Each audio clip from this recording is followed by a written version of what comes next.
नमस्कार, वासंतीज किचनमध्ये तुमच्या सर्वांचं खूप मनापासून स्वागत।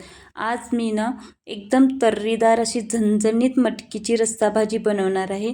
तर त्यासाठी मी गॅसवरती कढई ठेवली, त्यामध्ये 4 चमचे तीळ, 2 चमचे धने आणि 1 चमचा जिरं टाकून 1 मिनिटभर असा मसाला भाजून घेतला।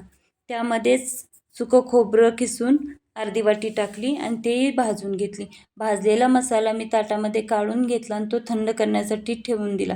नंतर त्याच कढईमध्ये मी मोड आलेली मटकी चांगली अशी भाजून घेतली आणि ती काढून घेतली। आता मिक्सरच्या भांड्यामध्ये पहिले सुका भाजलेला मसाला घेऊन तो बारीक वाटून घेतला आणि वाटलेल्या मसाल्यात परत मी 1 कांदा, 1 टोमॅटो, आले लसूण टाकून पुन्हा बारीक असा मसाला तो वाटून घेतला।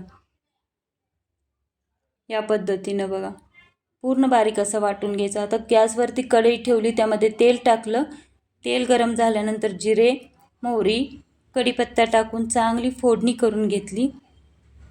फोडणी आपली चांगली भाजल्यानंतर त्यामध्ये तयार केलेला मसाला टाकून घ्यायचा।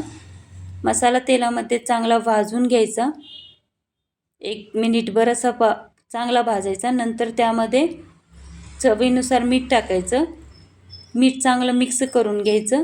नंतर त्यामध्ये हळद, लाल तिखट टाकायचं। हा मी घरचाच कांदा लसूण मसाला टाकत आहे, तुम्ही मिरची पावडर टाकूनही ही रस्सा भाजी बनवू शकता।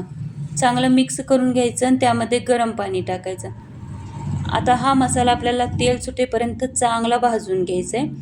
तेल सुटल्यानंतर आपला मसाला हा असा चांगला भाजलेला असतो बघा, या पद्धतीने। नंतर त्यामध्ये भाजलेली मटकी टाकायची, मटकी मिक्स करून घ्यायची चांगली। मटकी मिक्स झाल्यानंतर त्यामध्ये गरम पाणी टाकायचं, जितकं आपल्याला रस्सा बनवायचा आहे ना तितकं गरम पाणी टाकून घ्यायचं। चांगल्या 2 उकळ्या येऊ द्यायच्या। तयार आहे आपली मटकीची रस्सा भाजी। एकदा तुम्ही नक्की करून बघा, आवडली तर लाईक करा आणि कमेंट करून मला नक्की सांगा।